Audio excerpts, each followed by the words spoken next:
Hi, this is Scott Garibay, and today we're going to talk about Marvel Multiverse role-playing game, the Iron Snow campaign. Excuse me.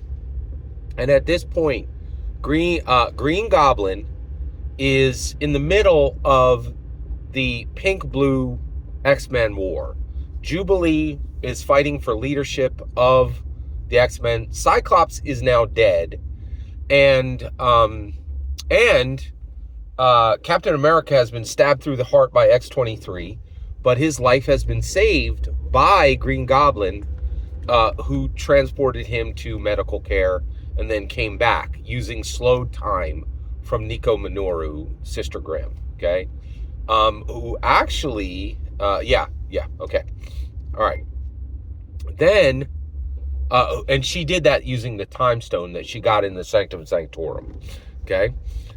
So at this point, Green Goblin once again shouts out and says, hey, everybody stop. You guys are the X-Men.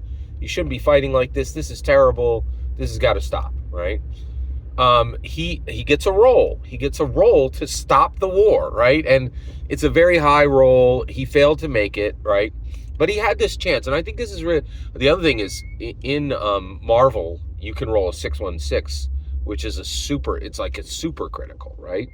And it would have immediately stopped the war, right? And yeah, I think with a 616, he probably, like Green Goblin, would have been leading the X-Men, right? So, but it definitely would have ended the war.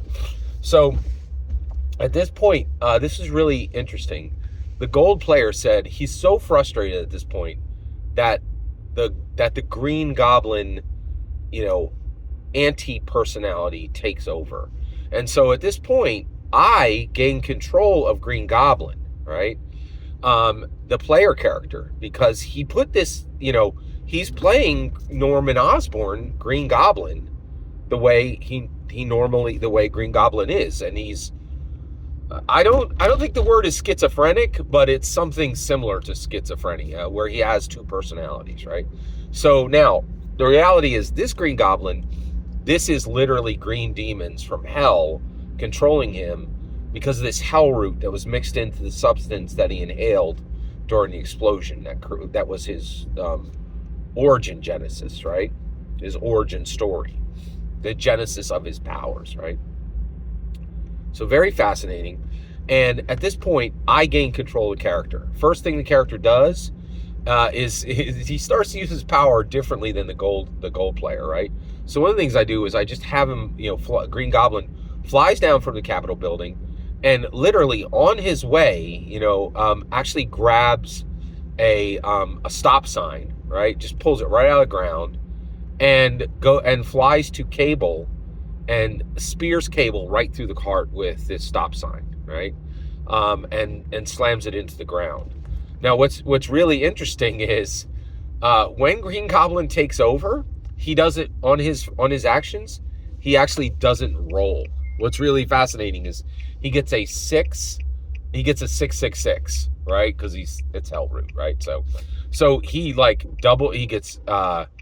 he actually gets very strong damage and kills Cable.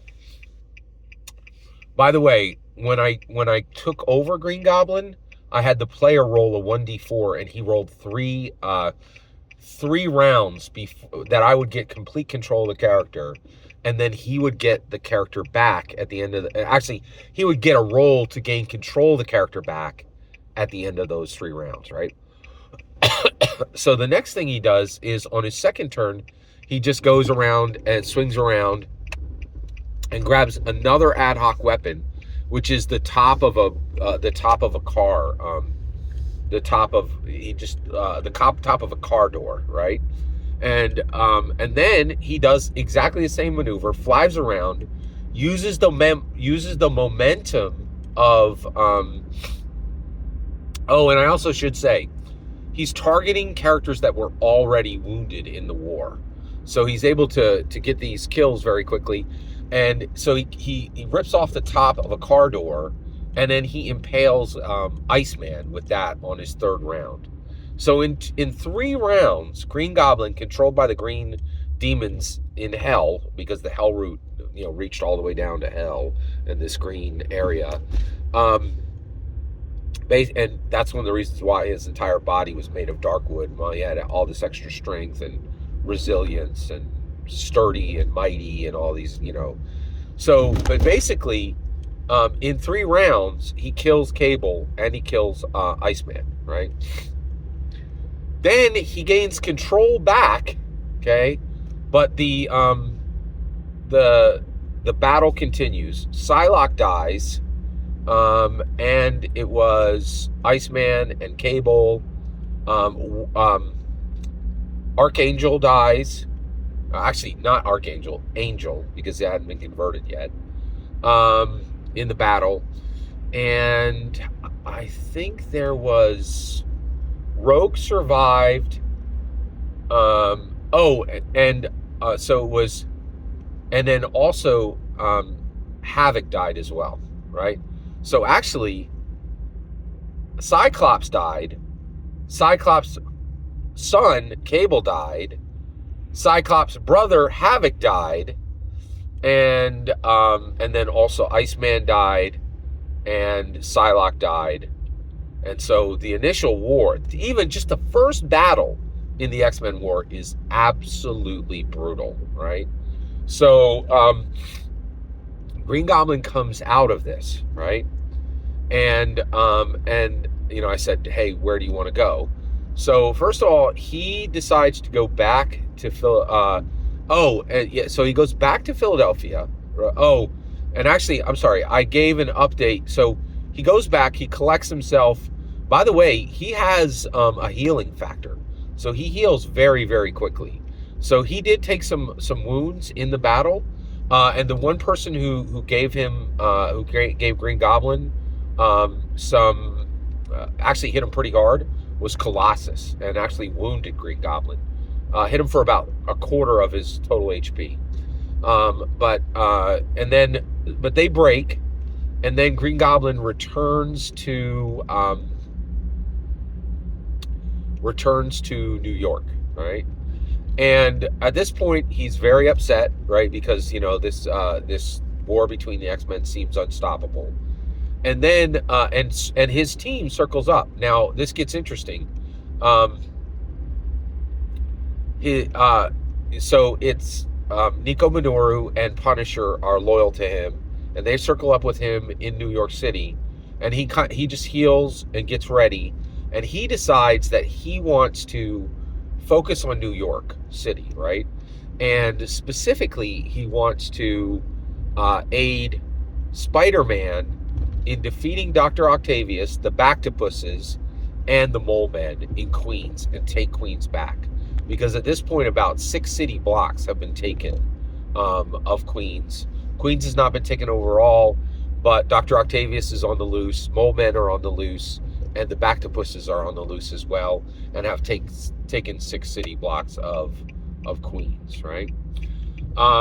Then finally, he remembers that, and so they arrive at Queens and talk to Spider-Man, and Spider-Man says, hey, I've been fighting this war, it's been going on for I've been fighting against Dr. Octavius, the Mole Men, and the Bactopuses, and I need rest, I have to sleep. Can you guys take basically you need to infiltrate these city blocks, and you have to find Dr. Octavius, and you have to capture him. I believe if he's captured, that the Bactopuses will not be strong enough independently to be a major threat, and I think the Mole Men will retreat. So you have to take Dr. Octavius, right? And so, and at this point, it was pretty interesting.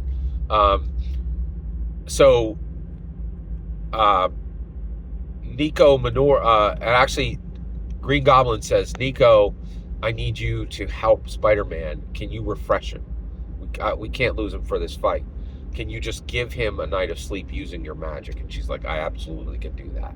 So she fully restores Dr. Octopus, and then all of them together, crouch down and begin to make their superhero jump, right?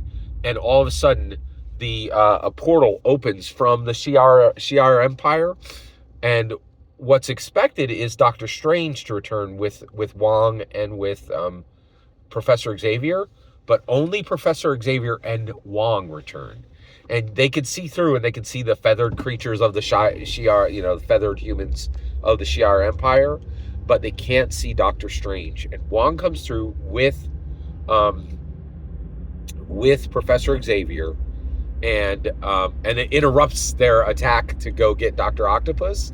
And that's where we're going to end it for right here.